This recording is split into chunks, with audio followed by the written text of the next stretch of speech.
Welcome back to another Boxscore Geeks show. It's going to be the finals and maybe some more stuff this week. I'm your host, Dre Alvarez. You can find me everywhere as Nerd Numbers. With me, as always, is my stumbles right there, Brian. Maybe we start over. But anyway, with me, as always, canceled, walk out, Bill O'Reilly, although he did okay for himself, right? Made enough money to pay $30 million out for mistakes. So there you go. But anyway. With me, as always, is our own producer, voice of God, and man of many hats, Brian Foster. Hey, say, Brian. Yeah, what's going on, Dre? We're right in the middle of the NBA Finals. It's crazy, and it's pretty stressful for me, but I'm having a great time watching these games. All right, so let's just hop right in. As mentioned, we're going to talk the finals. We're going to talk more of my conspiracy theories. So. A reminder for those of you that remember me back from the Wages of Wins days. I was, the editor and primary writer at the wagesofwins.com for a long time. And one of the regular series I did towards the end of my time at Wages of Wins, and candidly, it's because it was just easy and something that I like to do, was something called the George Karl Watch, where I just bashed George Karl like once a week. And even I got sick of it. I was like, I've said all I need to say. I've shown the box score and the popcorn machine graph. Those are the tools, by the way, I would recommend you use, right? Boxscoregeeks.com gives you the wins produced numbers. Basketball Reference is a pretty fantastic tool for going over games. And popcornmachine.net, I believe, is it where you want to go if you want to see a nice kind of graphical representation of the game flow. If we're going to talk analytics and visualizations, probably one of the best sites ever. But, I kind of did that, and I did it, I think, 10, 20 times, and eventually even I was just like, I'm done with this. But I found a new thing to bite my teeth into that Patrick's probably going to have to come and slap my wrist if I keep going at the rate I'm going, Brian, which is just these crazy history lessons about why Kevin Durant ended up in Golden State. And I'm not even done. I got more to go. Are you still there, by the way, Brian? I'm not. No, I'm here, and yeah, it's been interesting reading these articles. So the comments are something like, you even got there a different way I was expecting. So there's a lot of different ways this stuff could go down over the years, and it's interesting to see, theories about it. I was going to say we'll talk the finals, and then we'll see if that blends in organically. The piece I wrote, which is basically just saying the reason Kevin Durant ended up in Golden State was essentially kind of a weird queuing system where a bunch of superstars that were chasing a ring hopped franchises to chase a ring. And then as a result, that caused Kevin Durant to hop franchises to chase a ring. So it's kind of like if essentially my statement is if the greatest upset in playoffs history, the number 8 seed Denver Nuggets, my Denver Nuggets with Dikembe Mutombo, if they don't upset the Seattle Supersonics in 1994, Kevin Durant's probably still on Oklahoma City. That's my contention. You can check out that article. But it is interesting. And actually, I guess we'll just talk this now. Yeah. I'm really getting sick of the bashing of Kevin Durant. He has played. So the way we've looked at it this season, we do have playoff numbers now at boxscoregeeks.com. I'm curious if his numbers have gone up.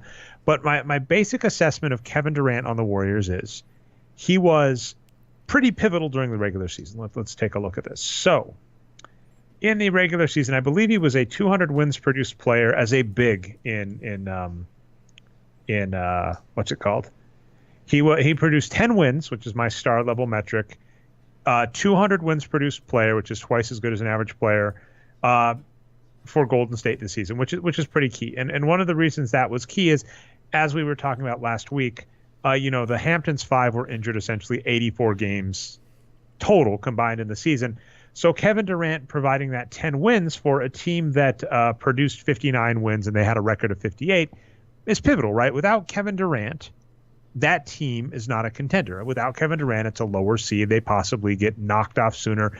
The simple logic with any team is you're rolling the dice. We keep bringing up this is a geeky thing you've brought up, Brian, and I love it. I'm never going to get sick of it. You keep making Dungeons and Dragons comparisons to playing this game about rolling dice and statistics. And the simple fact of the matter in the playoffs is the reason a higher seed is so favorable is you don't want to keep rolling the dice on tougher opponents. And in fact, I would argue this year, the Warriors got the most optimal seed for a top seed in the playoffs, even for being out. Well, East is pretty easy. That's the problem. East just kind of sucks. But out West, best top 4 seed you could get because Better than being number one, even, right? Well, because what sucked. This reminds me. We're doing history in the Denver Nuggets. I believe it's 2006. So in 2006, the Denver Nuggets have the best record post All-Star break in NBA history. They're just blazing. They're doing fantastic. Ironically, I remember one part about that series is they were trying to get to the number 6 seed, and they didn't because they lost a key game to the Houston Rockets. And what ended up happening is Denver comes out. They're playing hot. And then what ended up happening is Yao Ming is just getting crushed by the Denver Nuggets bigs, probably Marcus Camby. And then they swap out Yao Ming for Dikembe Mutombo, and Dikembe Mutombo just starts boarding, and we lose to the Rockets and fall to the number 7 seed. The reason this was key is the Denver Nuggets at the number 7 seed have to play the San Antonio Spurs. The San Antonio Spurs are the number 2 seed, but the San Antonio Spurs lost Tim Duncan, I think, for 20 to 30 games that season. So they're a much better team than they appear. The same was true of the Golden State Warriors, although it was a swap position. Because the San Antonio Spurs fell to the number 2 seed, they played a really good team, but they just crushed us. Whereas because Golden State fell to the number 2 seed, they got to avoid Utah, which was key in my opinion. Utah was a really scary team. The Rockets had to play against Karl Anthony Towns. So let's see. Who did they end up playing against? It was in the first round, Minnesota, Towns and Butler, who missed a lot of the regular season but was healthy for the playoffs. So they had to play a really tough, an underrated team for what you were saying, because Jimmy Butler was injured. The Wolves were underrated, so they had to play the Wolves. Then they ended up having to play the Utah Jazz, who, because Rudy Gobert was injured for a lot of the regular season, they were an underrated team. And then had to play the Golden State Warriors, who, same thing, because Steph Curry was injured a lot of the regular season, was an underrated team. So the fact of the matter is the Houston Rockets actually had a tougher draw than the Golden State Warriors, despite being a better seed. I think we've discussed this before. A fun playoff suggestion I believe Arturo's brought up is just essentially considering top 4 seeds captains in their respective. Ooh, I like that. And then that also gets funny because then you get pro wrestling-ish. We haven't even talked the finals yet, Brian. I got off another tangent. No, this is good. I want to talk this article first. Yeah. Well, I was going to say, this is why I'm joking that Patrick may eventually have to come knock on my cubicle. We don't have cubicles at the Boxscore Geeks. We work remote, but he might have to come knock on my cubicle. Yeah, you're writing a lot of angles on Kevin Durant. There's a lot of other NBA stuff to talk about. I put a lot of work into these tools. Could you just shut up about Kevin Durant? So I'm going to make sure my next piece is something other than Kevin Durant. Probably LeBron James, a topic I hardly ever talk about, Brian, as you know. But I'll try and get you this link, and I may actually still have to write this article, but I'll just try and avoid writing it as my next article. I'll make it an off-season article. But there was a fantastic video at Cracked. Rest in peace. Their video content is dead.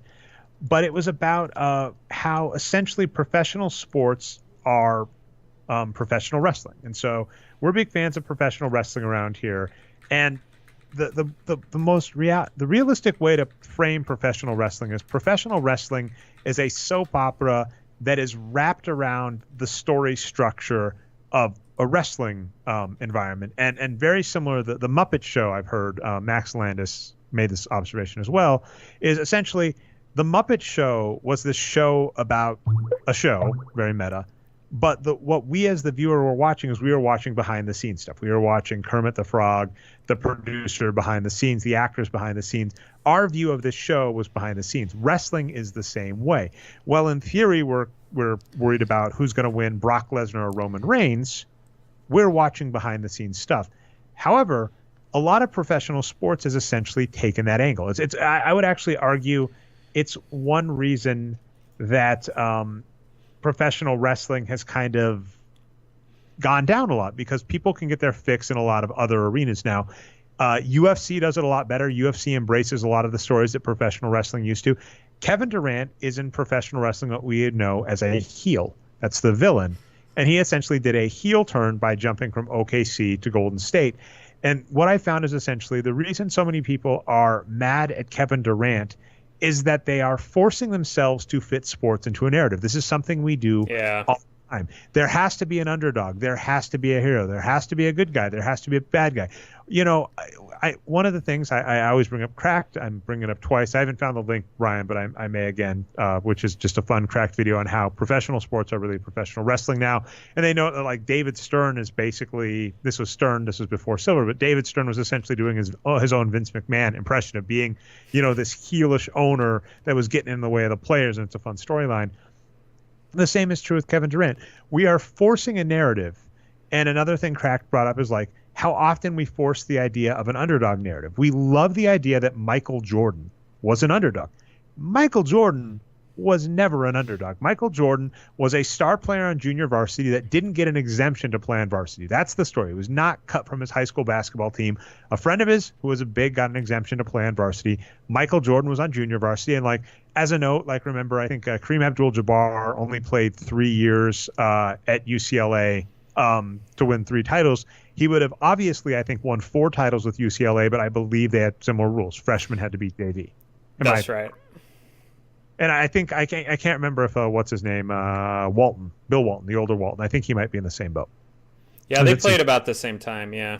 Yeah, I wouldn't be surprised. I'm not going to look it up, but I think that's the case. So yeah, same point. Kareem Abdul-Jabbar wasn't cut from the UCLA squad. He wasn't allowed to play in varsity, the same way with Michael Jordan. Michael Jordan was given great coaching and played great in high school, was a top recruit to a great program. He was a top 3 draft pick. Immediately out of the gate, savvy marketers, this was Sony Vaccaro and Nike, came along and were like, you're our guy. Here's a gigantic contract. You're going to be the logo. It's like there was never a point in Michael Jordan's career where he was the underdog and people didn't know he was amazing. But we love telling that story because for whatever reason, in the United States, we hate the story. Good guy gets lots of support, and with help and support, overcomes something very hard, which, in my opinion, is a very nice story. And a lot of things that we love take on that. But we tend to love the underdog with no help does it. And I'll give you another example. Like Mac is a good example, right? We love this idea that Steve Jobs swooped in and saved Mac, right? Whereas the real and the same thing, Malcolm Gladwell's brought this up before about Google, how Google is like, these plucky underdogs taking a huge risk by starting Google. It's like, no, these were PhD candidates at Stanford. One of the stories I've heard from not the CEO, I'm dropping their names. This is Page and Brin. From Brin is basically they were at Stanford. A friend of their professors, because lots of venture capitalists hover around Stanford looking for good ideas, good students, etc. And basically they loved the idea of Google and said, we're going to invest in you, and gave them a big check for some large amount of money, $10,000, $100,000, something like that. And Google wasn't incorporated at the time, so they couldn't cash the check when they received this check. So it's like Google wasn't an underdog. Google was 2 people in the best place to be if you're, the best place to be if you like computers, because they're also around money, in the best time, because this was right at the end of the dot-com bubble boom, and they got lots of help and resources, and with lots of help and resources overcame a big problem. That's a much more fun story, but we hate it. So that's kind of my point on Kevin Durant. I keep, these other stories I'm tackling around, which is saying the reason Kevin Durant is in Golden State is 2 very simple reasons. There is a motivation for star players to win titles. We know this.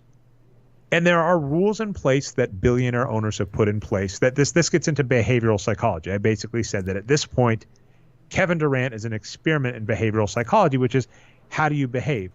And us as the fans, we're watching this happen. And instead of just saying, the key of basketball for both the owners and the players is good teams playing good teams, we're trying to construct this narrative of Kevin Durant's the heel who backstabbed his friend, and LeBron James is the hero, or Brad Stevens is the hero, right?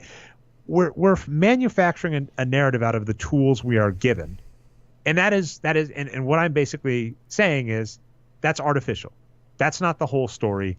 That's just what we're doing. And that's the same thing. That's what professional wrestling does. Professional wrestling has to feed us a narrative. We've noted this before. Brock Lesnar is routinely beaten in the WWE.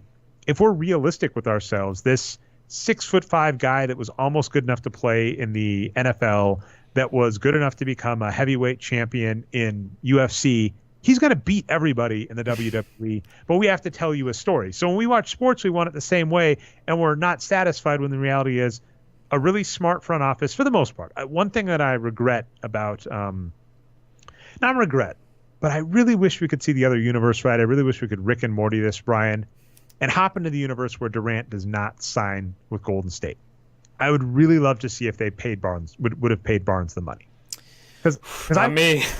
Not you. Well, no, you're in the good universe, right? This is the most dominant modern day squad. If they win 3 titles in 4 years, have 3 of the top 10 SRS seasons, and probably I don't know if they have one more title run left in them. A lot depends. I really hope what happens. I wouldn't mind this, Brian. Here's my hope. Next year, LeBron James goes to Philadelphia. Next year, the Golden State, we've made this joke that Daryl Morey follows basically with the San Francisco Giants, and possibly the Golden State Warriors follow the every other year cycle. The Golden State Warriors aren't looking like it right now. So Daryl Morey, we've joked, has the every other year cycle where he does like a major big name free agent signing or trade, James Harden, Dwight Howard, Chris Paul, and then in the off seasons, he does stupid things like Eric Gordon and Ryan Anderson. So maybe Houston has a bad offseason. They sign someone stupid. They get like DeMar DeRozan. Wouldn't be the worst thing in the world, but certainly is no LeBron James. Fortunately, we've got Rockets offseason on the script tonight, Dre. I'm happy to talk about it. Okay, so yeah, man, I apologize. I'm like, let's talk about the finals. No, let's do it. But okay, so let's talk the Houston Rockets offseason in a second. But yeah, basically, my hope is LeBron James goes to Philadelphia and we get Golden State Warriors, LeBron James 5. I have no complaints with that. Yeah, and it's funny listening to you talk about narratives, because what am I thinking about, of course, like social media and journalists and all that. What are people saying? And yeah, people are confused. They can't decide if they hate LeBron or Durant more. But I think right now it's Durant because the Warriors are expected to win. They're up 2-0 right now as of this recording, June 5th. So yeah, but things turn quickly in the NBA narrative land.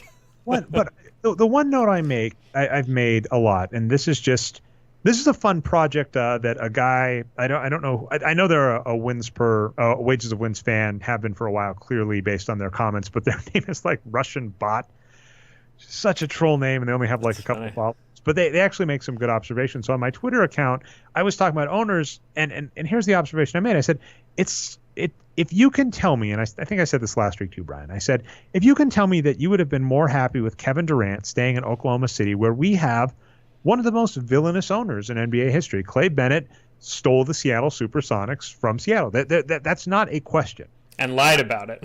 And lied. He said he wasn't going to. I mean, there was even a point at one point where, sorry for the redundancy, but the Steve Ballmer group that eventually paid $1 billion for the Clippers wanted to buy the Sonics, and the NBA basically wouldn't let him because Clay Bennett had moved this way. Clay Bennett, I think, got $100 to $200 million in public funding for his stadium in Oklahoma City. Clay Bennett broke up one of the greatest young cores because he said he didn't have the money because he moved the team to Oklahoma City. So it's like, if you tell me that if Durant was playing under that owner, that you are happier than if Durant is playing under, Lacob, who's one of our favorites for being light years ahead. I honestly think he is light years ahead, but I want to stress it's grading on the curve. Like, unfortunately, NBA owners are on a logarithmic scale, and that's what allows the Warriors to be light years ahead. Because I remember there's a Simpsons episode where like Homer has a crayon stuck up his nose and he pulls it out and he becomes smart. Yes. And he like jokes about how there's no place for like 100 IQ man or something. Like that's my point. Like, it's not that the Warriors are an amazingly or I don't want to say amazing. It's not that they're a perfectly run team. It's that so many of the other teams are so poorly constructed that they're better. And then they're going to pay for their own stadium in San Francisco. It's like, if you can tell me you'd rather have Durant, you would have been more okay with Durant under that first owner than the second. And the same comparison, right? LeBron James, everybody's happy now he's back in Cleveland as the underdog. It's like he's playing for an owner that made his money on like subprime mortgages that, remember 2008 sunk the economy, and was so mad when LeBron James left last time. He did a letter in Comic Sans. It's like two of the worst owners in the NBA, right? In theory, people are more comfortable with the best players playing under those guys than under good ownerships. And that to me is baffling. And that's just always bugged me. And so again, like I said, it's people forcing a narrative onto this about Kevin Durant. And then you're the one who has wisely always noted this, Brian, which is when you're in the media cycle of having to do it daily, this is something that's hurt our politics as well, right? And our everyday news. when you have to regularly produce content on a daily basis, you don't have time to do the in-depth, huge analysis because it takes work, right? Even just going to Basketball Reference and looking up all the stuff I did for that stupid article on Kevin Durant took a decent amount of time. You've got to tell a story, and so it's much easier to tell the story. Cowardly Durant on Super Team is defeating underdog LeBron James. That gives you a David and Goliath story. That gives you a narrative everybody knows. And the narrative that, for whatever reason, the United States people seem to hate, and this is the same thing, the sports media is tapping into it. The narrative they hate is a bunch of good pieces came together under fortunate circumstances to do something great. For whatever reason, we hate that, even though when you really break down so many of our stories, when you break down Michael Jordan and you break down Steve Jobs and you break down Star Wars, that's the reality behind all of them. Let's talk about the Houston Rockets offseason, because this gets interesting on all fronts. Like I said, it's going to be, if they get LeBron James, it's going to require some chess-level tactics. But as we've seen in the past, when Daryl Morey puts his mind to it, he got them Dwight Howard, he got them Chris Paul, he got them James Harden. So if there's a GM I have faith in to do it, it is Daryl Morey. But what other stuff's going on in the offseason? I know you mentioned Chris Paul's extension. Chris Paul's contract is up, for those people that don't know. So he's going into the offseason this season. Yeah, there's been a lot of reporting last couple days about, what the Rockets are going to do this offseason. Makes sense, right? All the journalists are descending on them now that they've been eliminated. And I've been impressed with what they're saying. Now, like you said, in the past, it is just talk, but in the past they have delivered. So, yeah, Morey's saying, of course we should be obsessed with the Warriors and trying to beat them. If you aren't, that's crazy. I agree with him there. Like, you can't just pretend, other great teams aren't around. You have to try to beat them. The owner has been great, too. He said, we have to bring back Paul. And Paul said, I'm not going to give you guys a discount. I should be paid the max. He should be doing that. He deserves it. He's one of the best point guards of all time. He'll be, I guess, 37 at the end of that 5-year deal. That won't be a very good deal for the Rockets, but they still have to do it. They need his next, 2 to 3 years of his prime to try to win a few titles. Well, let's throw back to to keep coming back to my Kevin Durant conspiracy theory articles. My next conspiracy theory is everything you need to know about the NBA is in those 2 articles. Is, that one of the things the NBA owners did with Kevin Garnett is they capped the max salary for any individual player. And the advantage of that is it means that you can never really pay a player what they are worth if they're a star. So as an example, the very simple litmus test I gave this season was, if you take a player, take their salary and divide by 2 and look at their wins, and then also additionally, I like this rule of thumb, their playoff wins. You were actually one of the episodes, Brian's hilarious, because we were like trying to calculate Robert Covington's contract if we liked it. And what annoys me in hindsight about that episode is the NBA's new essential salary cap is $100 million, which is fantastic. That's so great, right? Because if the 2 rule of thumb numbers I'm using is you want a 50-win team. That's kind of the normal thing that Dave Barry has done for Forbes in the past for the overpaid list is he says, take the total amount of salary in the NBA, divide it by the total number of wins, which is always going to be 1230. That's how much you should be paying for a win. Like back in the day, it was like $1.5 million. It's gone up obviously significantly since then. And then you multiply a player's wins and decide if they're worth it.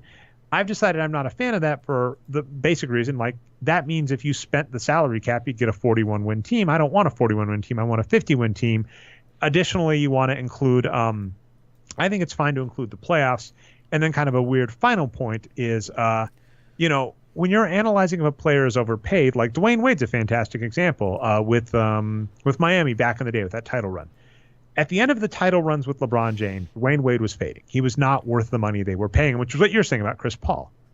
But he was a star in the beginning. So essentially, if you were paying Dwayne Wade, $100 million, you're like, I would really like you. Like I said, my litmus test would be, we want you to produce 50 wins. I think Dwayne Wade produced 50 wins between regular season and playoff in 3 seasons. So if in his 4th year producing it, you're like, he's overpaid. Well, that was a good contract. And the exact same point you're making. You're not paying for Chris Paul in 4 years. You're paying for him for the next 2 years. And if Chris Paul, this was a trick. So the NHL did this, Brian. They had a lockout, they had a CBA, and then I believe what they did is they also had salary cap rules in place. And so one of the things they did is they gave this guy a lifetime contract. They gave him like a 20-year contract. And the trick they were doing is they're like, well, we're not allowed to give you $50 million or whatever. But we can say we're going to give you $2.5 million over the next 20 years. And if you retire, we're still paying you. So essentially they were cheating and saying we're going to stay under the salary cap by giving you a 20-year deal that obviously we're not expecting you to play great when you're 45. But by doing it this way, we're able to get under the salary cap. You're saying the same thing, right? If I pay Chris Paul a 4-year deal at about $30 million, that's going to be the max contract. We're basically saying we're expecting 60 wins out of you. And if those 60 wins come in the next 2-3 years, that's fine. Or if it's, so as an example, like the last couple of seasons, Chris Paul has, so I'll read this down to you. 2015, he got 20 wins. 2016, 15 wins. 2017, 15 wins. Last year, 12 wins, but he was injured for a decent part of it. And then actually both years. I mean, it's remarkable to me that Chris Paul at 2,000 minutes is essentially a star player. So from Tommy Beer, Dre, on Twitter, he's a good NBA follow. Oh, yeah. Tommy Beer. Yeah, he laid out what a potential full max for Chris Paul would be. It'd be starting with $35.4 million in 18-19, going all the way up to $46.7 million per year in 2022-2023. $205 million over 5 years. Chris Paul will be 37 years old in 2022. So there you go. This one does get rough and is an interesting point. And actually, I'll bring it back to Al Horford. I think it will be hard. So you said he won't be worth it in the end. I think that he'll be hard pressed to produce that number of wins regular season and playoff. But I've said this before, where I don't like giving Al Horford, 20, 30 million a year if you're going to be a 45 to 50 win team. But if you have all the pieces in place to be a contender, and Al Horford is the only chip available. And another example, by the way, is LeBron James and Kevin Love. I would not have thought that Kevin Love plus Kyrie plus Bron was the ideal synergy. I would have probably picked a person like, Jimmy Butler. I'm trying to think like star level expensive players at the time. But Rudy Gobert, of course, although they had Tristan Thompson. It's like Kevin Love was a high usage player that was good at passing. You already have LeBron James. You already have Kyrie Irving. He's redundant. But if you're just saying LeBron James wants to join this squad, we need another good player, Kevin Love is the only one we can get because of availability. That's another thing people miss, right? Like Kevin Durant going to the Warriors. A lot of how the NBA works is, any player can't go to any team at any given time because you have to work about salary constraints, contract constraints, etc. So, if Al Horford is the only big available and you think he's going to put you over the top, you sign Al Horford. Same thing is kind of true here of Chris Paul. I think Chris Paul will be marginally overpaid, but I think Chris Paul puts you over the top, and Chris Paul puts you in contention. I think that's another hard problem, right? Like another funny kind of thing that I've shifted my mentality on is when you're analyzing trades with the same kind of logic. So let's say I trade Charles Barkley for 3 good players. And I can look on paper. I did this like the Charles Barkley trade. This was back in the day from the Philadelphia 76ers Phoenix Suns. On paper, the Phoenix Suns gave away more wins than they got back, but they got the highest wins producer. And normally you can replace medium level talent. They're only like 10 stars in the league. So I think Chris Paul is in this fun situation where he might be moderately overpaid for that contract because we're asking for, I think, by my metric, like 60 wins basically between regular season and playoff. Seems right. Seems fair. And based on his last 3 years, we could probably safely expect somewhere between 18 to 20 wins a season. That's if he keeps up the performance he's had the last couple of years for the next couple of years and a similar injury level. So, I mean, if over 5 years, that would be 100 wins. But if we expect some degradation, he might be below it. He's still worth it, and he still puts him over the top. So I don't mind it. Although, obviously, if we're doing the stupid old method that I just said I don't like of analyzing overpaid, I'm expecting in 4 or 5 years Chris Paul is going to come up with it. Looks like Chris Paul has a little more than 9 wins combined playoffs and regular season this year. So he's getting there. And here's one more thing about Chris Paul. Oh, go ahead. 16 wins because he's got like 15 wins. So you're right. I'm looking at the wrong column. Anyway. So here's the thing about Chris Paul and LeBron both is, you are worried about the age curve. These guys are, getting into their mid-30s now. But they have so far to fall. Like, even if they haven't really fallen off that much yet, which is kind of amazing. They've had a few years out of good, maybe some injuries, but they've come back and been great. I mean, even if they do start falling in their production, there's, going from the best in the league to above average may not cripple you, and may be better contracts than some other max, players out there. Yeah, and you're in a weird position with Chris Paul too. This already happened this season, right? He missed 1,000 minutes, so we're going to ding his production. The Rockets still got the number 1 overall seed. So it's kind of like you're in a weird position where you're just saying, if our goal is to be a contender, we can't do it without Chris Paul, right? If you lose Chris Paul, that's 12 wins you have to replace, and at a very, he is a very unique talent. This is in the Moneyball movie when they lost. I always get the Giambis confused. It's Jason is the good Giambi, Jeremy is the underrated Moneyball Giambi, right? Yeah, Jason's the older brother they had first. Yeah, Jason's the older one that went to New York and was a star. Mm-hmm. And Jeremy's the underrated Moneyball, gets on base or whatever player. When they lost Jason Giambi in the movie, at least they're saying, we're not going to replace Jason Giambi 1 for 1. But we can replace this and this and this. We can piecemeal a Jason Giambi together. The hard part you have in the NBA with that, right, is if you lose a Chris Paul and you're trying to piecemeal together his scoring and his passing and his defense and his stealing, and he's pretty good at rebounding, I believe. Because the rosters are so small in the NBA, right? It's harder to do.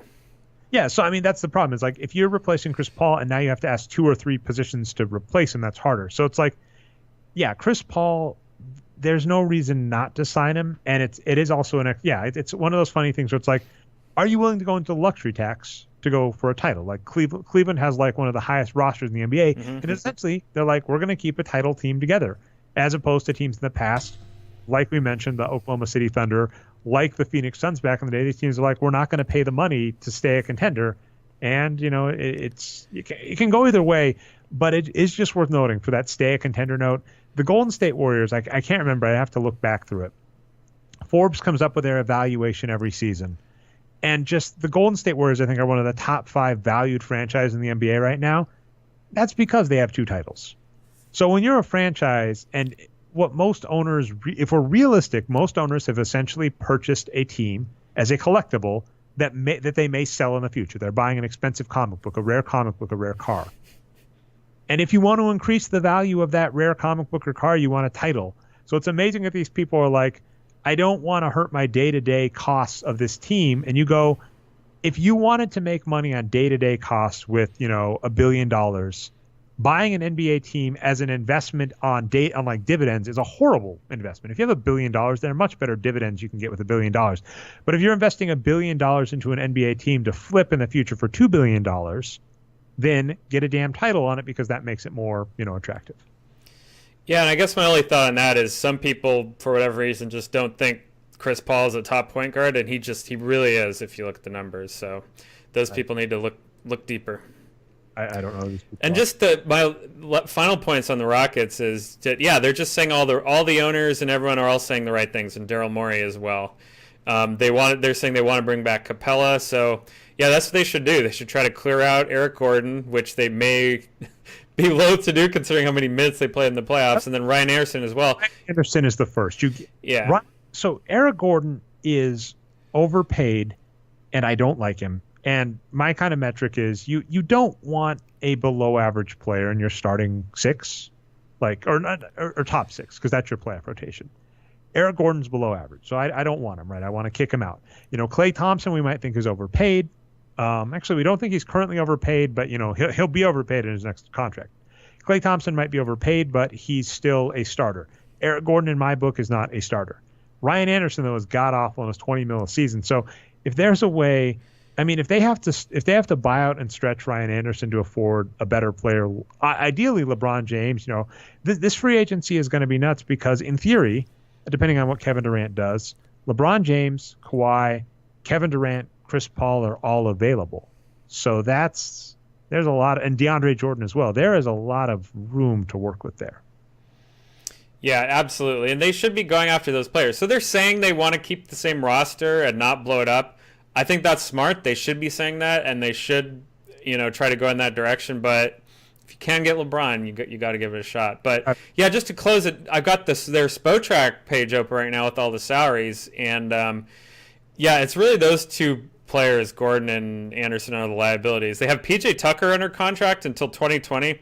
They should keep him and just keep him as a starter. He's been great. Yeah, well, I mean, he's been a below average power forward, but that would be what was awesome if LeBron James comes along. Is then now you could basically do what a lot of teams have done. You know, that was the same like Paul George, Carmelo Anthony point. Is if you've got LeBron James and PJ Tucker, then now you've got them both as forwards, just 3-5s. And I think his production goes up a lot doing that. I don't know if that adds up. If they can add LeBron and keep Paul and Capella, I don't know if they can do all that. But If they can flip, so this is what makes me excited about LeBron James to Houston. If that happens, there is no way they're doing it without flipping Eric Gordon and Ryan Anderson. And that's true. So I think the so would it be worth it to lose Capella is the question. Well, you've got to keep Capella. So here's what I'm guessing that they can probably trade if LeBron James says I'm not coming back to Cleveland. Then what they can do is they can trade like Eric Gordon and assets. Now, if they trade Eric Gordon and Ryan Anderson, it's a freaking coup. But they could, I think you're allowed to like trade and then pay, like if you wanted to, right? If that makes any sense, like you can pay part of the salary or whatever. But if they trade Eric Gordon for LeBron James and whatever else needs to happen to make the salaries work, and then waive Ryan Anderson and stretch his contract, like you'll notice, I think a good one, if you go to Detroit on Basketball Reference, I believe they are still paying Josh Smith. Oh, really? I wonder if Bobby Bonilla is still getting paid by the Mets. He might be. Oh, I have no idea on baseball, but no, in basketball, basically, one of the things you're allowed to do is you are allowed to waive a player and then stretch and then change how you're paying out their contract in terms of how it hits your cap. So, yeah, Josh Smith got $5.4 million this season from the Pistons to not play, and that is because they stretched his contract through 2020. So the Detroit Pistons are paying Josh Smith a mid-level exception in 17, 18, 19, and 20 over 4 years to not play for them. So that's what happened. And I'm saying the Rockets could do that with Ryan Anderson. They could waive him. That's $40 million. And they could stretch like $40 million over 5 years. And that's $8 million a season.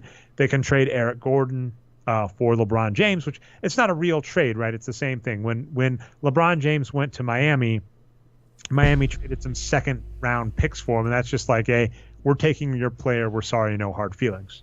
So it's possible. And I mean, if LeBron does it, I mean, it's funny, Chris Paul saying I'm not taking a discount. LeBron James, to make this work, essentially kind of has to take a discount. But it would be something to see. Although, like I said, my bigger thing is I believe I'm going to go to Basketball Insiders, but I believe that Philly's just got the money to sign him outright, if I'm not mistaken. I'd be surprised if they don't, considering the Amir Johnson and JJ Redick contracts, right? They paid those two guys overpriced deals just for 1 year because why not? They had to hit the floor. So yeah, next season, and we noted like basically $100 million is the salary cap. This season they were just at it, $99,993,000. So next season they are at, if we're looking at them including, and they definitely should. This gets interesting. They've got T.J. McConnell, Rishwan Holmes on team option. Oh, what? Jeez, that's nothing. They got T.J. McConnell next season at $1.6 million. So, okay, so next season they're at $67 million. That's enough to just offer LeBron a max right out. Let Rishwan Holmes walk, pick up T.J. McConnell's option. Then you've got, this is the roster, Robert Covington. I don't like Jared Bayless. Maybe I should trade him away. Actually, here's what I'd say. For LeBron, you say, hey, no hard feelings, Cleveland. How about Jared Bayless and Markelle Fultz? Because then you just get the money off the table.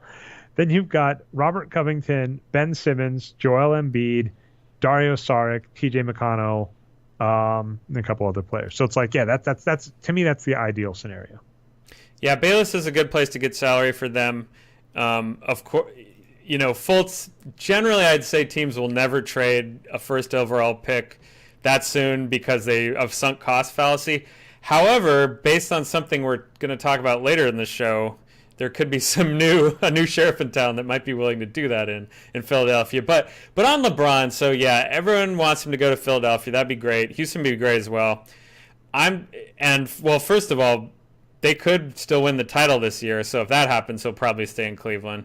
But I still want him to buy the Cavaliers himself and run the team while playing on it. That's what I'm rooting for. There's not time for that to happen because I think there'd have to be changes to the CBA. But Yeah. if it happens, I'll give you like the whatever the bar spot. We were joking about this, like the bar chart where you can pick a square, and we're trying to pick where LeBron goes, and you're paying your $10.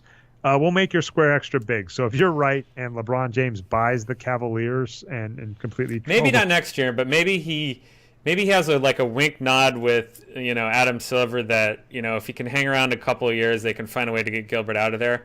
That's the kind of NBA conspiracy that I like to push. Well, you mentioned a new sheriff in town. Why don't we talk that? Well, it's funny. We're completely flipping. We'll do the finals last. Yeah. Finals last. So here's what happened. This was right. This broke right before last week's show because we mentioned it on last week's show, but I hadn't read it in depth. And I'm behind now, by the way, because I read the Ringer piece and some of the follow-ups, but there's been a week of news and I haven't kept up. So as I understand it, the Ringer, Bill Simmons' new endeavor. The author of this piece is Ben Dietrich, by the way. Awesome piece. So essentially, the claim is, and this gets really fascinating. I'm really curious who Deep Throat is in this scenario. He was informed by someone, I think, out in Silicon Valley, right, or West Coast-ish. I hear, so maybe it's hinky. That's the claim, but there's a lot of conspiracy theories that someone who may have currently worked at Philadelphia because Brian Colangelo is a jerk, maybe wanted to leak this and undermine him. So even deeper conspiracies that somehow Sam Hinkie from the grave is behind it. But yeah, what you're about to say is the most accepted theory. Canon that we're told is somebody noticed some suspicious behavior on various Philadelphia follower accounts. Like as an example, this is a fun other conspiracy theory. Melania Trump was missing for 2 weeks, which is just weird. The first lady, and she tweeted out that she was fine. But then when you looked at it, it was tweeted as if it was tweeted by Donald Trump because the wording and language overlapped with how Donald Trump speaks. Or Dan Scavino, who's kind of the half Donald Trump on social media. Yeah. All right. And so the same thing. They were saying they had these Twitter people that were Philadelphia fans that were tweeting in similar patterns, and this person was like, that's odd. And so the claim is that they used some open source artificial intelligence tools to analyze a bunch of tweets based on who basic Philadelphia followers and in their language, and said they found 5 accounts that were strikingly similar to Brian Colangelo. And then then they said they called in to the Philadelphia 76ers, and what they did is they said 2. They said, hey, I think these 2 accounts are suspect. They're really fishy. They kind of seem like they might be Brian Colangelo, and said those accounts immediately got flipped to private. And the person said, did you tell anybody? And the person said, well, no, I only told Brian Colangelo. So the belief is Brian Colangelo, the only person who knew about the Ringer finding out this information. It was a sting operation. And the other 3 accounts were open. And if you follow these accounts, what they do, and it's some of the reasons that they're giveaways, quote, for Brian Colangelo, is saying things about big callers, because that's apparently something that Brian Colangelo deals with. But they also are really critical of various players, including Embiid, including, I believe, Noel. Yeah, you want me to do the quick rundown at the top of the article here?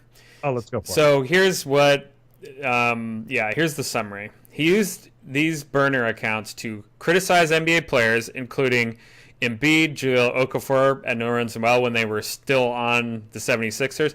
That kind of answers our questions. Why'd they get rid of Noel for when they could have had him for cheap and he's so good? Well, currently Colangelo doesn't like him. Second bullet point, publicly debating the decision of his own coaching staff as former Sixers general manager Sam Hinkie, as well as Masai Ujiri of the Toronto Raptors, telegraphed the 27 trade in which the Sixers acquired the pick that would become Fultz. Also, this is the big one, I think, discussed non-public medical information about Okafor and gossip about Embiid and Fultz to members of the national Philadelphia media. So this stuff... It's right underneath what you're showing if you scroll down just a little. Yeah. Keith Pompey is the beat writer for the 70s. He's fantastic. His news is great Twitter follow. If you don't why am I telling you this? If you're at this show and you've heard us rant about the 76ers, you don't follow Keith Pompey, what are you even doing on the internet? But yeah, so at Pompey on Sixers. Yep. Yeah, Pompey on Sixers. I was just say Keith Pompey. But yeah, he basically notes that Jahlil Okafor wouldn't have passed another team physical. So yeah, to this point, giving away now. For what it's worth, this is one of the alleged burner accounts replying to a Keith Pompey tweet about Okafor. And for what it's worth, I don't think this is correct. Where like Kyrie Irving earlier, someone asked about his health, and he said, "I think that's against HIPAA laws." The way HIPAA works is HIPAA is medical organizations saying who they're allowed to distribute your information to. I don't know this, and I would love to see a Larry Kuhn like explanation of the CBA or what players sign. I am willing to bet that if you are a professional athlete that signs up with the NBA, like this is one of the problems with the NCAA, is when you agree to be a collegiate athlete, you agree to so many bullshit things that are just problematic. I'm willing to bet when you agree to be an NBA athlete, your HIPAA, violate, who's allowed to get your medical information probably does include like team personnel and possibly other people like in trade pieces. So I'm not sure, but yeah, it may not be illegal what he's doing, but it is certainly not, in good faith and not something you'd want, right? Some of the claim that people are having now about the 76ers as an organization, and this is very funny because this was the whole reason the Colangelos were brought in, was people are saying Hinkie was making it undesirable to play there, which... this is a tweet from Matt Moore, HP Basketball. Just realized the NBA forced in the Colangelos because they were worried about optics. And by optics, they mean Sam Hinkie losing these games intentionally, and I'm dying all over again. And yeah, the optics are worse now for the Colangelos than they would have been for Hinkie. So yeah, that's the funny thing that Matt Moore posted. But I get to be 137th person to like that. Fantastic. I agree. And I mean, and it's funny that this gets very Trumpian, who we might talk later, where same note, right? Like one of the driving forces behind a lot of Trump's decisions seems to just be a hatred of Obama and anything with Obama's name on it. The way to trick Donald Trump into doing something is just say Obama did it that way. And he's like, no. And the rumor is that there was a correspondence dinner where Obama made fun of Trump, and Trump was like, that's unacceptable.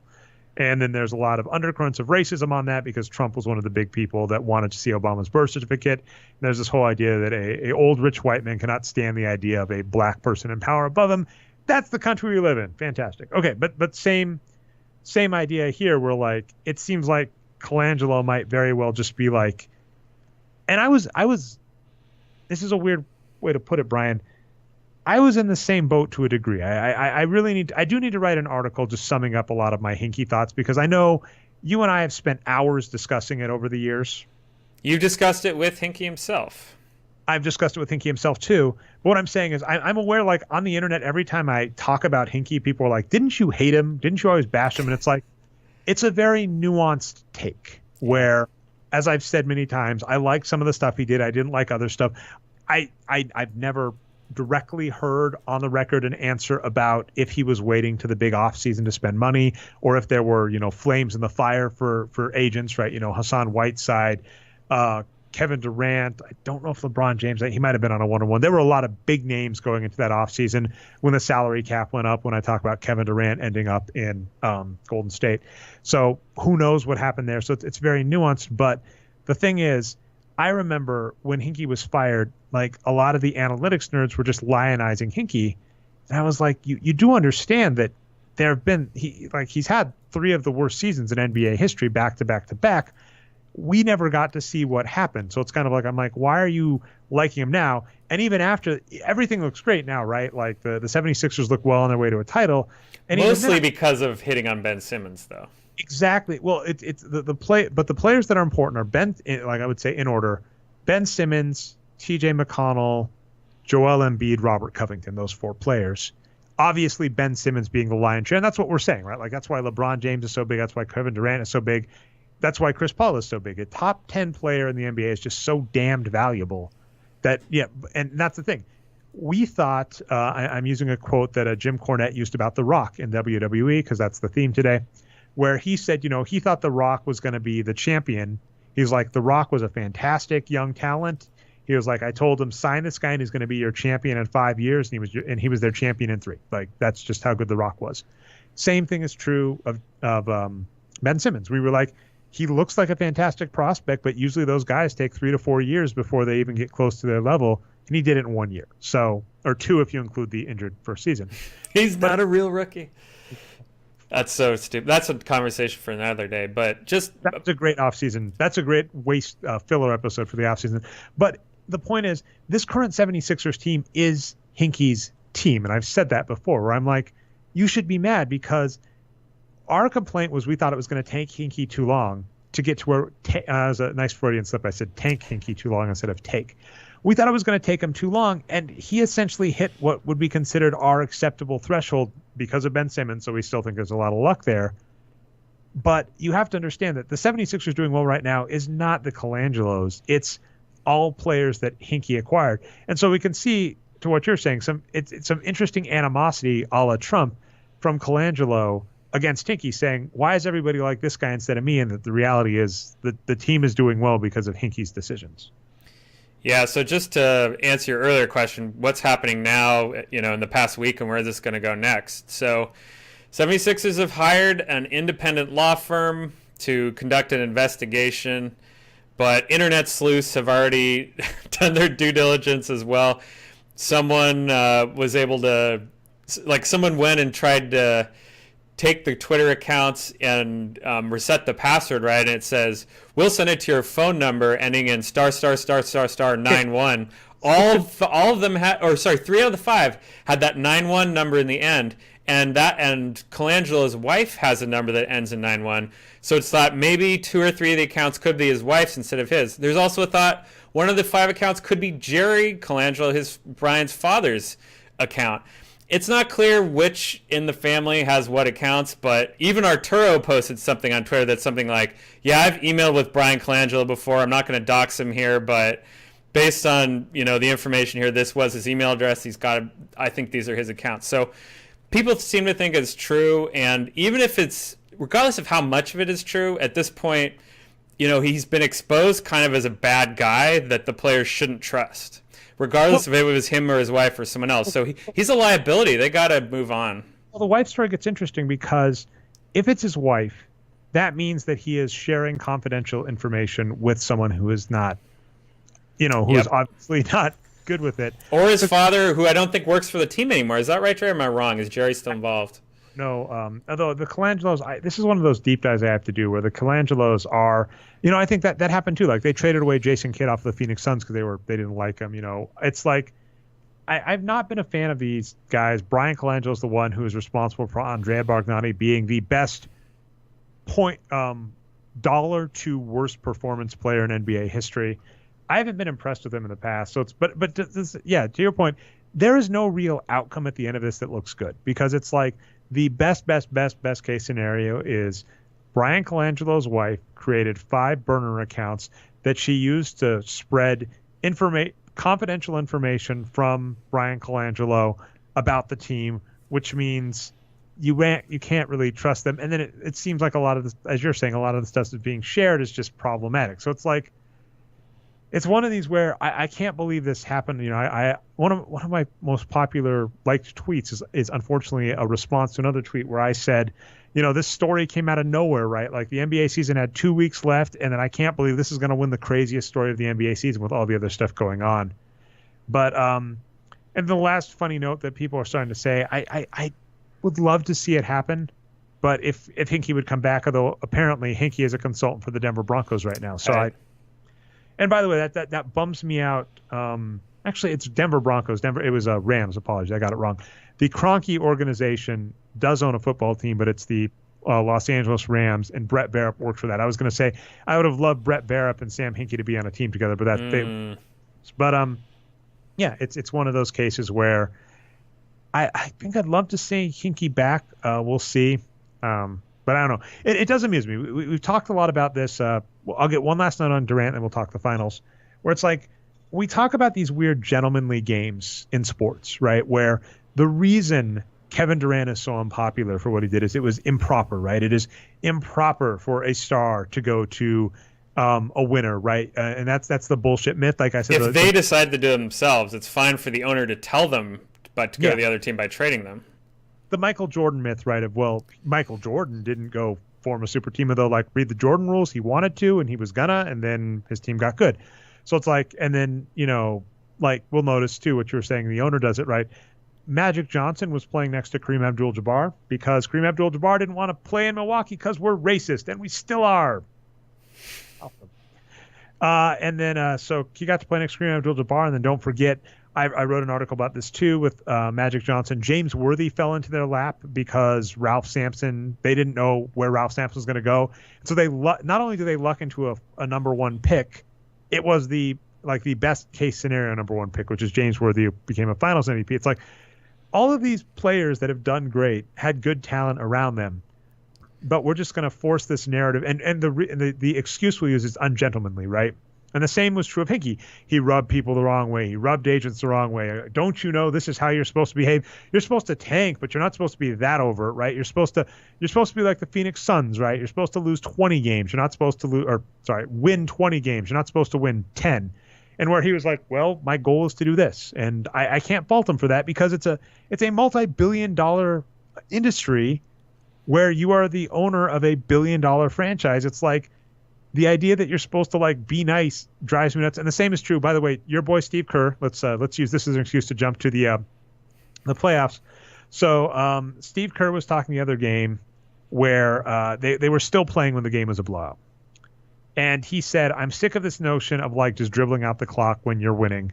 He's like, there's a shot clock. It says to shoot. You shoot the ball. You play the game. Yeah. And I agree with this assessment. I hate this idea, and this is a point Arturo's brought up, which is the point margins in the NBA seem artificial, meaning that if you adjust for the increased performance of top players, i.e. the disparity between the haves and the have-nots in the NBA, and the increased use of the three-point line, which the Warriors have, and oh boy, are we going to talk this, teams should be winning by bigger margins than they are, and yet they're still staying in this plus minus 10.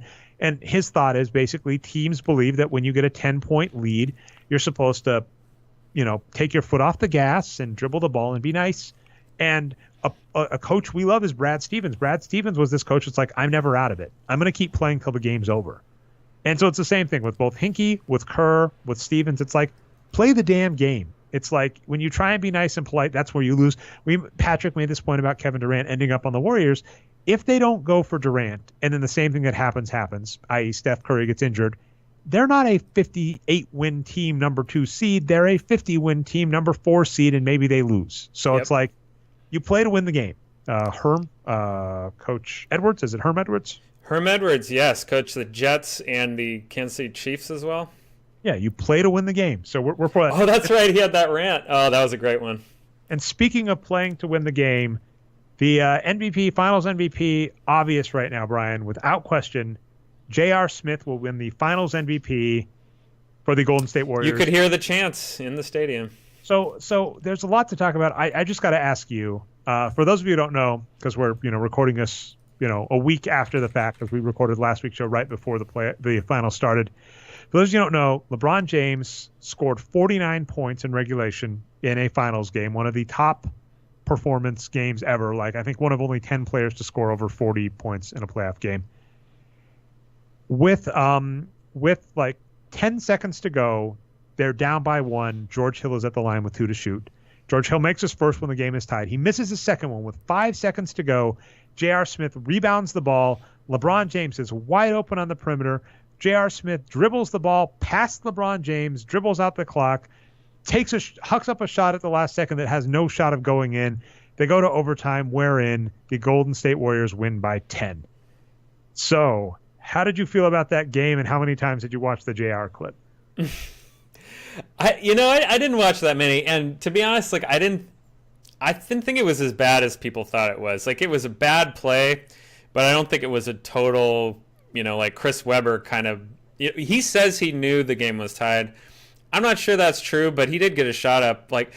Here's what I'll say overall: it's not J.R. Smith's fault that play happened. It's Tyronn Lue and LeBron's fault, because they know J.R. Smith is one of the worst players in the league. They should know. The numbers are all there. So if they have him on the court, it's their fault. Obviously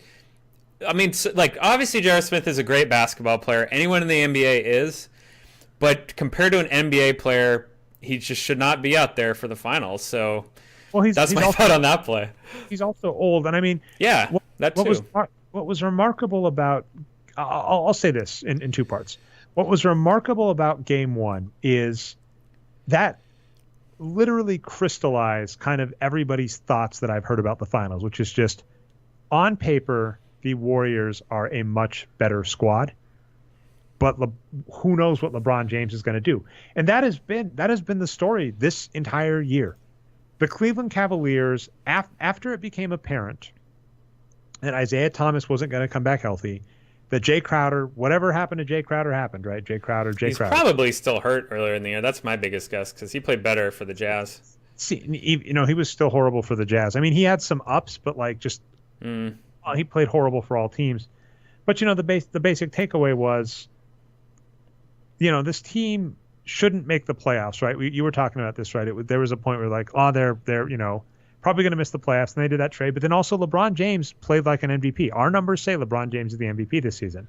Then in the playoffs against, the Celtics, they had no business winning. Against Toronto, they had no business winning. LeBron James. This is the greatest. So here is the fun statistic. For 50-point games in the NBA playoffs, this is the most efficient one. 69.2% true shooting out of LeBron. That is ridiculous. That is utterly ridiculous. He almost got a triple-double as well. 8 rebounds, 8 assists. I haven't tabulated the value of the assist, 2 points versus 3. But even just naively doing that as 2, that's 16 points. That means LeBron James scored 60, was part of 67-point plays of the 114 points that the Cavaliers scored. And so and I made this other comparison where I said, Michael Jordan scored 24 points in an NBA Finals game, on efficient shooting, and his team blew out, it was either 30 or 40 points. They blew out the Utah Jazz by like over 30 points. LeBron James put up a 51 and his team got outscored by 10. This was a remarkable LeBron James game.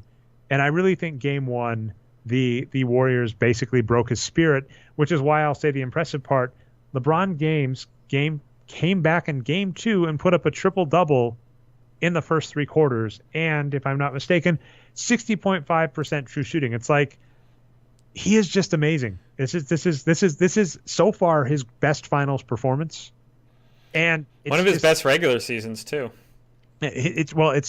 We'd argue it's his second best regular season by wins produced. And raw, meaning not accounting for position, his best regular season. So that is right. Yeah. So here's my thoughts on this series. Let me go to a primary source here, my own Twitter account.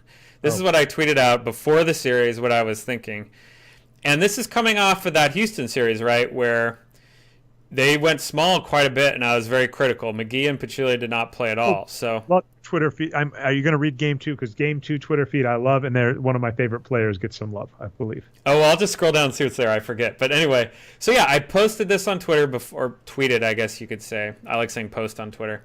Before Game 1, that Cleveland does have a blueprint for victory, and I was, kind of surprised everyone saying, 80%, 90%, whatever chance for the Warriors to win. I said this on the show last week, I'm not as confident.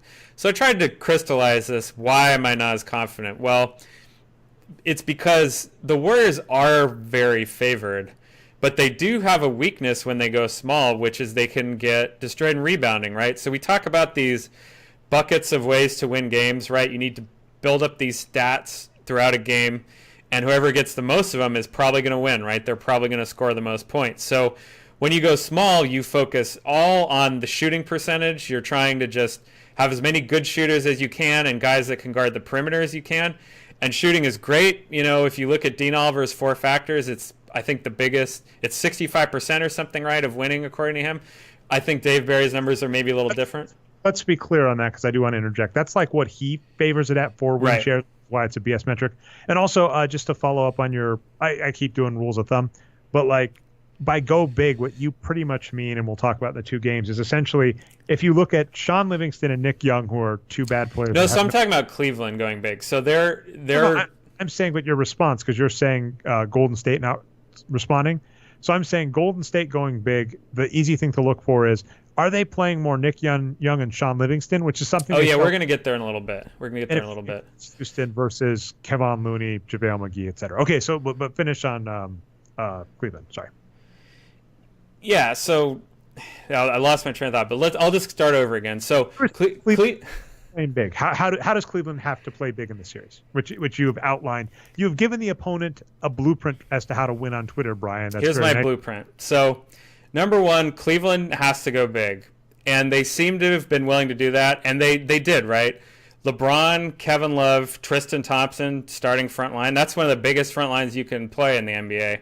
And they seem willing to do it. Oh, no, talking about how to win games. Why are they doing this? Okay, sorry. This is the thing I wanted to say first. So, right. So when the Warriors go small, they're chasing that shooting percentage, long tail, and kind of ignoring possession stuff, which are the other parts of the four factors. And again, we can quibble about what percentage each of the four factors is worth. But, shooting's a big part, but you can't just ignore possession, like rebounding, block shots, and whatnot. So that's what I worry about with the Warriors when they play lineups like they did with Houston, right? And here's the reason why. If you're the favored team, you should try to be conservative with your strategy. You should just play your best players. You should not try to tank any of the paths to victory, like rebounding, or any of the other things. You should just try to do them all and just play your good players and win. Right. So how can Cleveland win when they're such an underdog? What they can do is, number one, go big. They did that. Number two, Golden State has to not play centers, so they have to not contest that possession and that rim protection. And then number three, and this is the key one. Oh yeah, this is fun. Golden State just has to get unlucky with their shooting. That's how Cleveland beat them 2 years ago in the finals, right? Just very bad luck with Warriors shooting.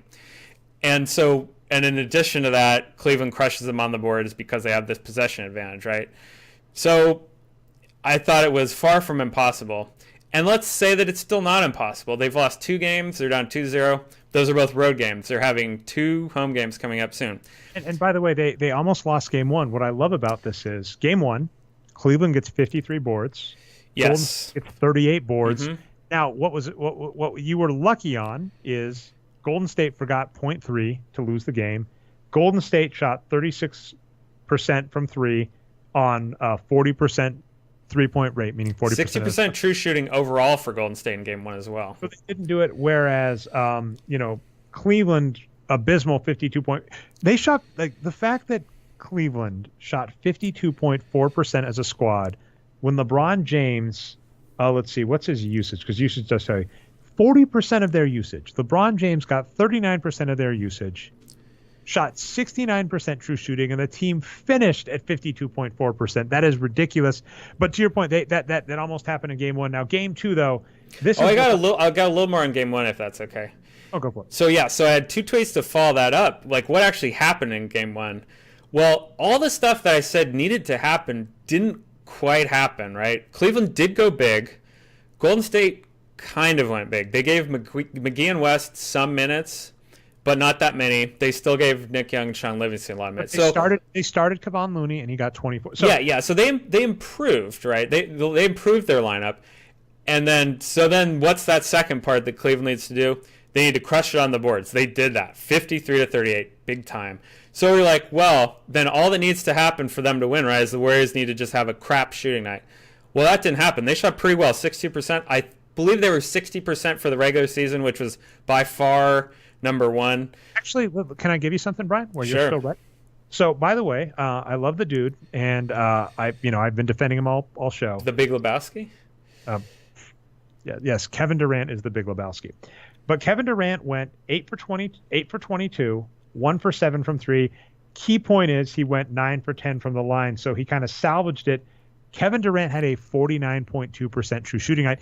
Mm-hmm. This actually, I'm going to give you and Patrick, you guys get to high-five each other virtually, because you said for Cleveland to have a hope of winning, Golden State has to have a crap shooting night. And they almost lost, right? They almost lost. Kevin Durant did have a crap shooting night. What Patrick has brought up in past, the whole defense behind getting Kevin Durant when this was still a pipe dream, right? As we were like, it's there's this book called Anti-Fragile by Nassim Taleb, who I have mixed feelings about, but his idea is you want to be able to survive chaos, essentially. So he's saying the companies that are more strong are the ones that can handle entropy. And, there's this idea, I'm going to bring up some boring business terms. Like a fun business term is like JIT, just in time.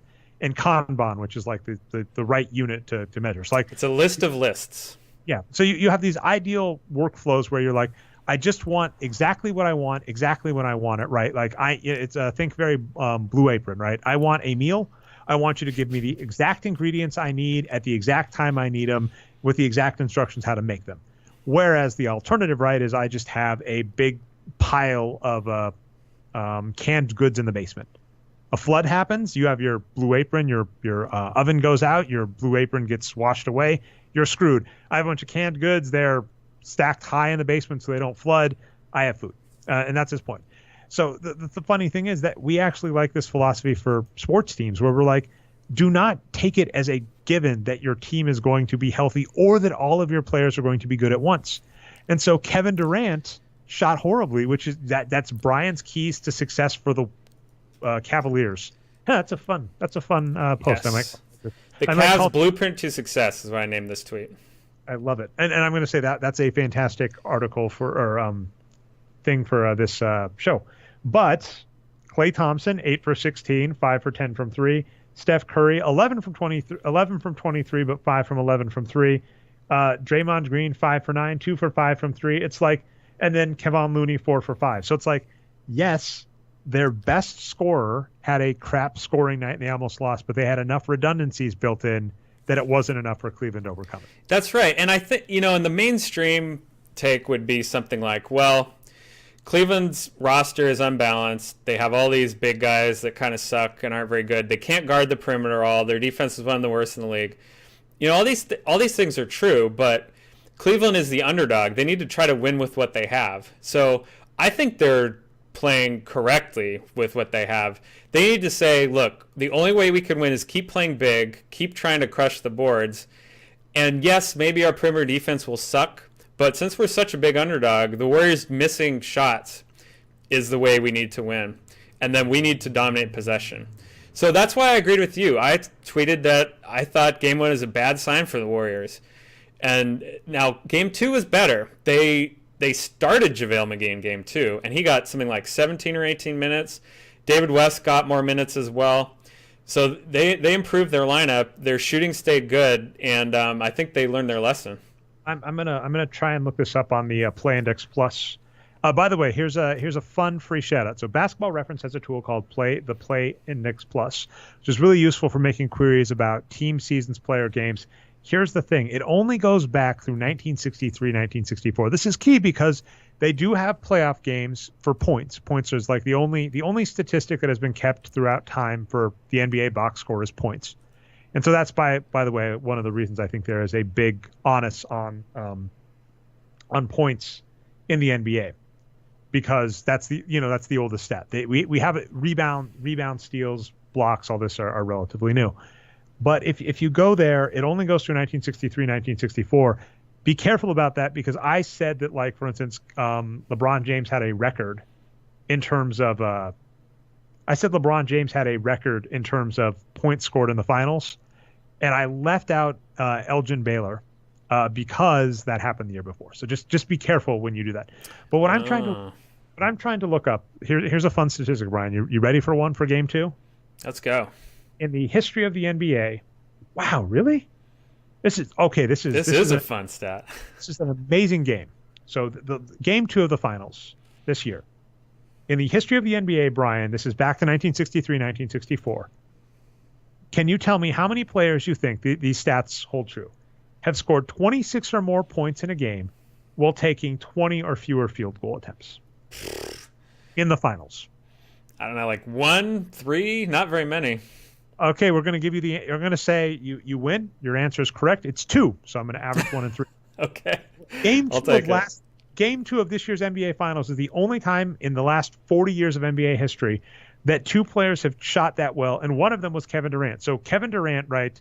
The joke I made about Game 7 of the NBA Conference Finals for the Warriors versus the Rockets is I said I expected regression to the mean, because we basically had that. The Rockets versus the Warriors, the shooting was very lopsided. We had players like Eric Gordon and Trevor Ariza shooting as if they were Steph Curry. But in the last game, like, the Warriors shot great, like over 40%, and the Rockets shot like 20%. It was such an amazing disparity. I said, I expected regression to the mean. I didn't expect the mean to come back and shake all the noise out of the series.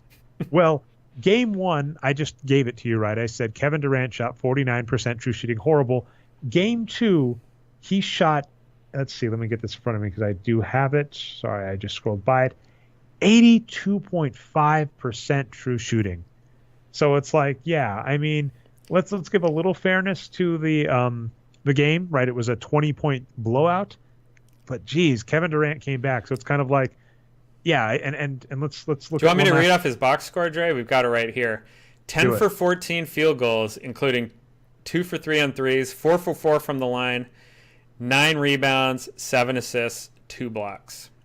Only 3 turnovers. That is only 3 turnovers and only 3 fouls. I've got to give it to him. It's actually a more beautiful box score than LeBron James. And also to your point, though, the last important part, the Cleveland Cavaliers, 42 rebounds, the Golden State Warriors, 41. That's right. And by the way, I'm so excited about this, despite the fact that he didn't do amazing rebounding. My boy, JaVale McGee, 17 minutes. Then Kevon Looney got 11 minutes. David West, we really liked him. David West got 10 minutes. Jordan Bell got 10 minutes. I mean, they actually played like 48 minutes of a legit center, which is what we want. Yeah, and Nick Young still got 14 minutes, but Iguodala is rumored to be back for Game 3. So that's incredible. Can you read off Nick Young's for our viewers that are listening? God, that was dumb. For our listeners, Brian. For our listeners, not our viewing ones. Can you read off Nick Young's box score? This one's pretty as well. 0 for 5 field goals, 0 for 4 threes, 1 rebound, 1 foul. And that's it. 0 points. So, yeah, clearly Nick Young did not matter in this game. And, in fact, to our exact point, if you pull Nick Young off this team and replace him with anybody, although I'd argue I'd say like Sean Livingston plus Nick Young together, they averaged what I would expect Sean. Livingston's done a bit better in the playoffs. He's one of those guys who's just kind of old and injured, and he can still pull those games out every once in a while. Nick Young's just never been good. And when you say he doesn't matter, I think he does because he plays so bad. It's like a big negative. Yeah. Okay, yeah, I guess that's a funny one where if the game had mattered, it could have mattered, but it didn't. Sean Livingston, I'm not mad at him in that he's a bad player. In fact, he's one of the more impressive ones because he has one of the most horrific injuries in NBA history. I've never had the stomach to watch it. Came back from that as an NBA player, and now he's really old. So that's kind of the thing. But, yeah, I mean, I can't give Cleveland much hope if Golden State just – this is a very simple metric that we're just talking about. You brought it up in your plans to success, essentially, if you take the inverse of it. If Golden State plays 40 minutes of JaVale McGee, Kevon Looney, David West, and Jordan Bell, if those 4 players average 40 minutes a game for the remainder of the series, I cannot imagine a scenario in which the Cleveland Cavaliers have hope. That's my take. Yeah, and I agree. It would have to so just going back to the, again, I hate to say 4 factors again. This is what Basketball Reference says in their summary here that we're looking at. But, yeah, there's a pretty big disparity in those tiers we're talking about, right? Here's an interesting one. Cleveland is at 34% offensive rebounding through the first 2 games. If they keep, if Golden State keeps their big guys out there, that is going to go down for sure. But then if you look at the effective field goal percentage, the other thing we were talking about, they can't win with that disparity, right? 48% to 62%. You just can't win like that. So They have to just keep at it, hope the Warriors play worse lineups, and hope the Warriors miss some shots. And we're not talking about coaching adjustments, right? Because that's not what we do. Obviously, there's coaching adjustments that can be done. Apparently, the Warriors adjusted the way they defended LeBron in Game 2, that they tried to double team him more on the pick and rolls. So he went from 69% true shooting to 60% true shooting, so very effective. That's 9%. Right. So I'm not saying like coaching changes are going to matter, but it's something that could happen. So we'll see. Yeah, and last point I want to bring on this series so far, based on his performance, I would really love the NBA to do this, and I'm not I might have been closer to the first person to say it. Obviously not the first person. You're never the first person to say something on the internet. And if you are, amazing work.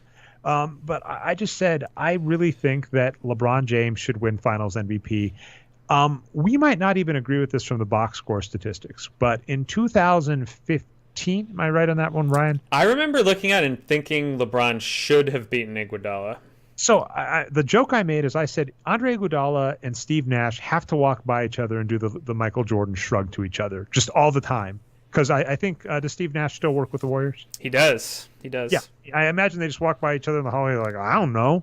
Like, I don't know how I got, I think Steve Nash won MVP in the NBA with like 18 points a game, and Iguodala won MVP in the finals with 16 points per game when Steph Curry averaged 26 points a game and LeBron James averaged over 30 and a triple-double. And people can say whatever they want, but the NBA, we know this, just all the stats back this up for awards, love points. So it's like, I thought LeBron James, from conventional wisdom, earned finals MVP. We might have agreed that like Andre Iguodala was more productive or Steph Curry was more valuable, but I just went by conventional wisdom. A 6-game series where this guy put up over 30 points a game, led all the teams in assists, points, and rebounds. That's just absurd. And he didn't get it. And in my mind, I basically said, well, they answered the question to the NBA Finals MVP. Can it ever go to a loser? The very, very first one did. It went to Jerry West. That's the only time it's happened. I said they've kind of definitively answered that. Now, since then, Russell Westbrook became the first player on a sub-50 win team since Moses Malone to win an NBA MVP award. And we had always kind of said an NBA MVP had to go to a contender. Like even Michael Jordan was on like a 50-win squad. Steve Nash was like on a 52-win squad. So the fact that they changed their mind and said Russell Westbrook was statistically impressive enough, we are going to overlook a standard thing and give him the award. I think LeBron James should win Finals MVP. And in part, I think it's like a makeup Oscar, if that makes any sense. They really should give him a makeup MVP for Andre Iguodala's MVP in 2015, is my opinion. And he is playing amazing, right? He is easily the best player in the series so far. And if you're using if one of the metrics you're using for MVP, it's never clear cut, which is why we're allowed to argue it. If you're using the metric, would this team not make the playoffs, not win a playoff game, et cetera, right, without this player? LeBron James answers that. LeBron James played all 82 games of the regular season. LeBron James has been a beast in the playoffs. It is fair to say without LeBron James, the Cleveland Cavaliers are asking themselves what draft lottery they get this year, not playing in the NBA Finals. Yeah, and this is the best time to be a nerd on the internet, right? When you can say the advanced stats say it and conventional wisdom says it. What are you guys thinking? Yeah, so not only has LeBron produced the most wins, he's also averaging the most points per game Yeah. in the playoffs as well. So, well, we got these low minute guys here, but anyway, yeah, the people that have actually played real minutes. So yeah, I think he's clearly an MVP, but I'll put my prediction out there. I think it will be Steph Curry. He's scoring a lot of points as well, and he famously put up the record for the most threes in a finals game in the last game. He's put up 9 out of 17 shooting, so I think that'll get him the nod in the end.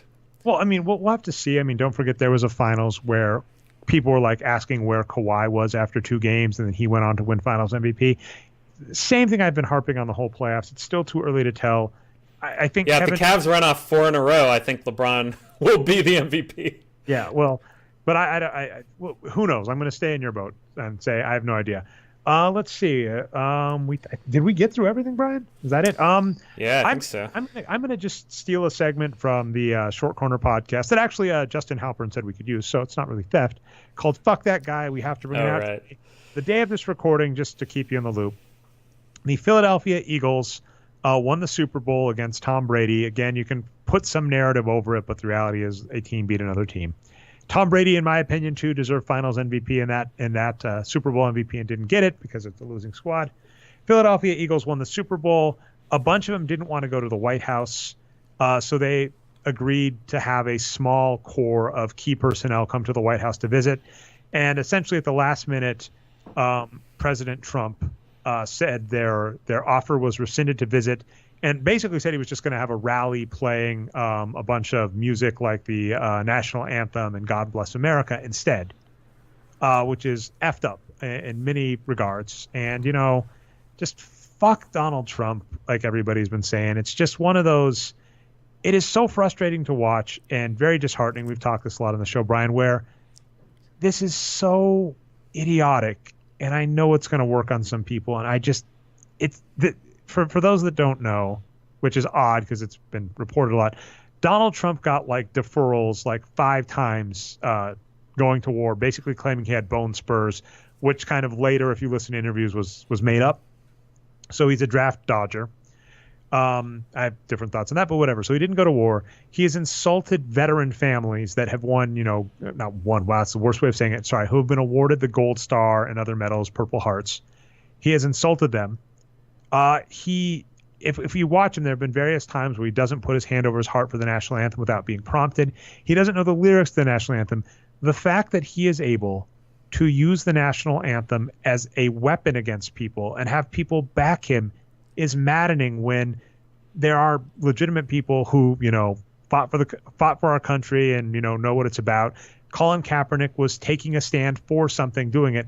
It is so maddening where we're at, where essentially he can say, you don't respect our freedom if you don't respect the flag, without respecting the flag, and people cheer. It's one of those days, Brian. It's one of those days. Did want to bring it up because it is at least somewhat pertinent to sports, but it's the way I've heard it expressed to at least make it understandable to me, because there's so many days where honestly I'm just baffled, is that they're Kobe fans to the extreme. There are fans that will believe things about Kobe no matter what the numbers say, no matter how concretely you put it in front of them. There are people that are going to believe Trump no matter how obvious it is, the stuff, and we at least want to get out there. This is effed up, and yeah, that's where I'm at.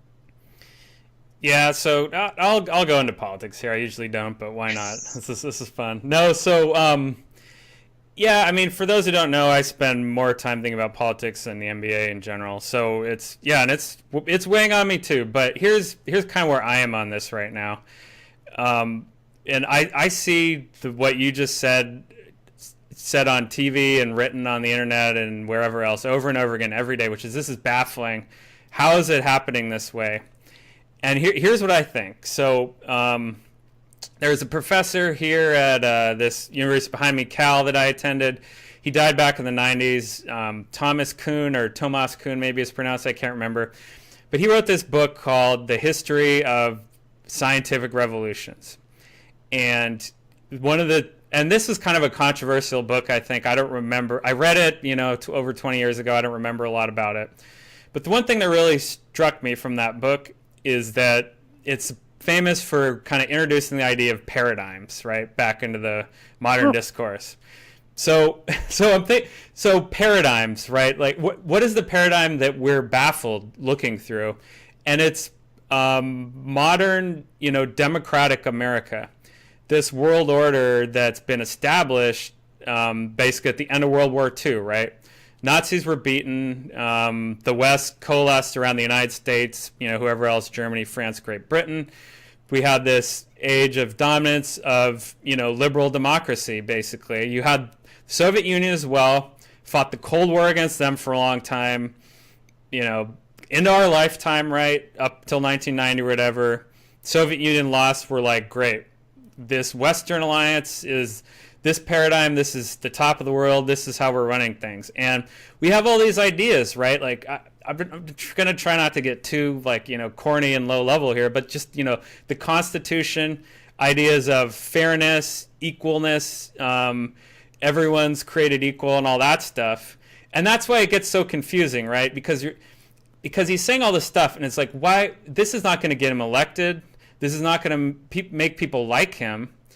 Why is he doing all these things? And then there's not a lot of context, right? Because this is a big criticism of the mainstream media the last few years, is they're insiders, and this has some NBA parallels, right, with the reporting there. They're just insiders. They know everyone on the inside what's going on. They piece that all together, form kind of a mainstream consensus about what's going on, right? And they're just kind of locked into that world. So what is the other paradigm that I think everything he's doing makes more sense to look through? It's the Jonathan Weiler one, right? Authoritarianism. Trump and Putin, and I don't think, who knows how they're connected. We'll see later on once all the stuff goes through. But they have the same, and by that I mean the Mueller report, the Inspector General Horowitz report, like all this stuff's going to come out eventually. It hasn't yet here in early June, but it's come out in the next few months. We're going to figure out what happened.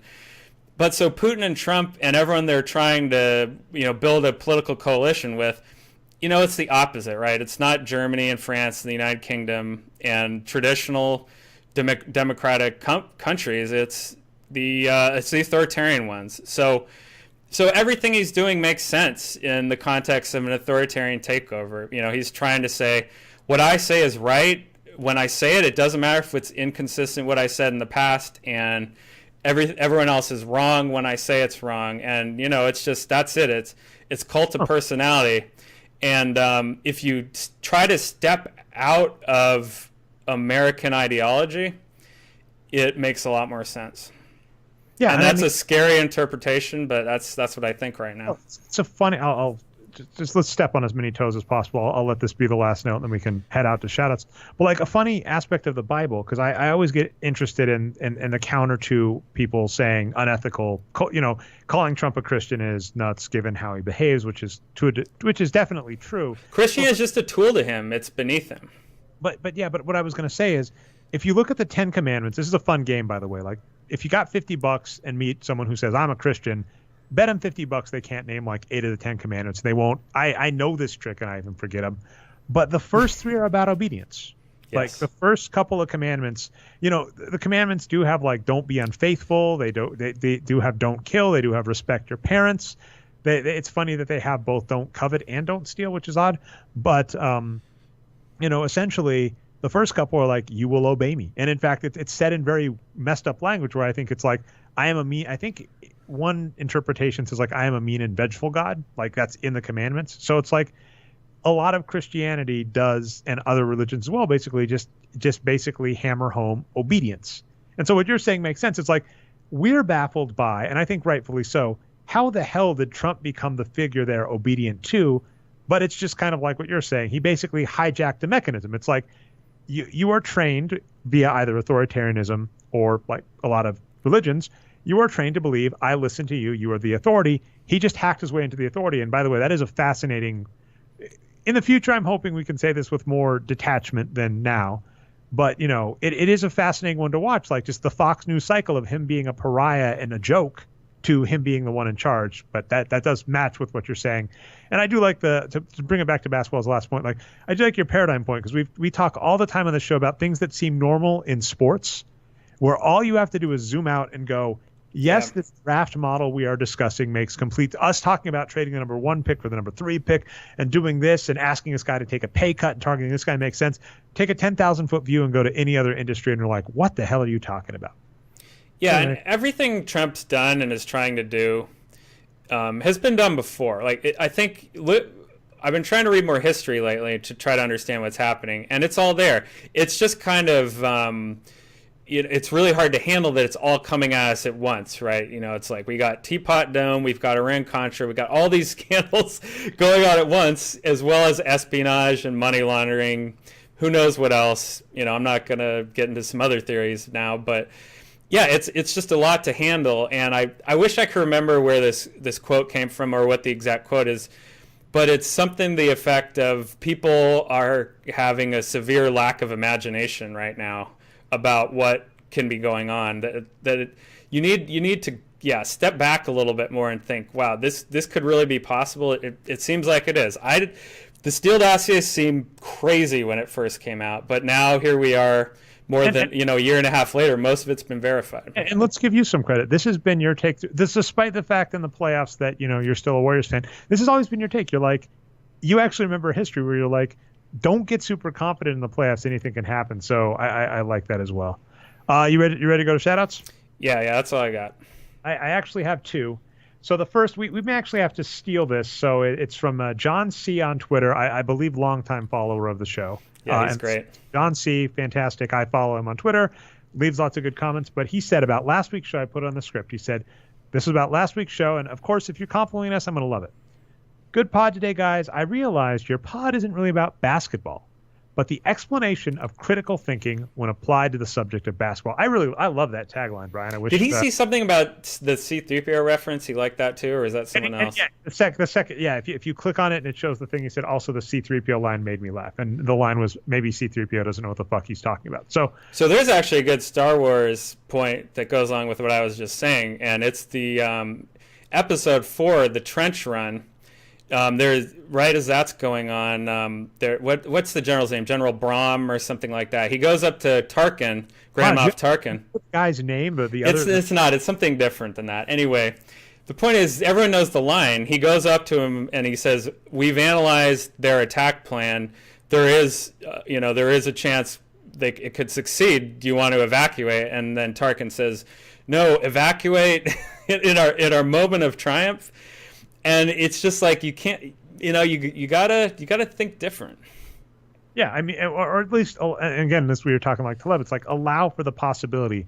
Well, and what's that's what gets so hilarious to us about sports is the number of times that someone says, "Do you really think?" And you raise your hand and you go, "Yes, because it happened 2 years ago." Like, do you really think the Cavs can come back from an 0-2 hole? Yeah, because they did last series. Do you really think someone can win a 3-1 being down 3-1?